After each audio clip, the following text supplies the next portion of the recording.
तक मम्मा अपना काम कर रही है, चलो फटाफट से मैं तो सारा खाना खत्म कर देती हूँ। वाह, खाना तो बहुत टेस्टी है।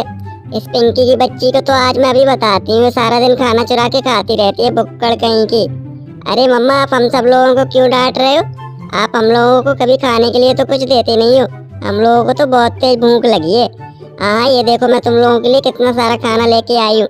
पहले तुम लोग वीडियो को लाइक एंड चैनल को सब्सक्राइब कर दो। हाँ मम्मा, आप जल्दी से हम लोगों को ये खाना परोस के दो। हम लोगों को बहुत तेज भूख लगी है, फिर हम लोग साथ में मिलके खाना खाएंगे।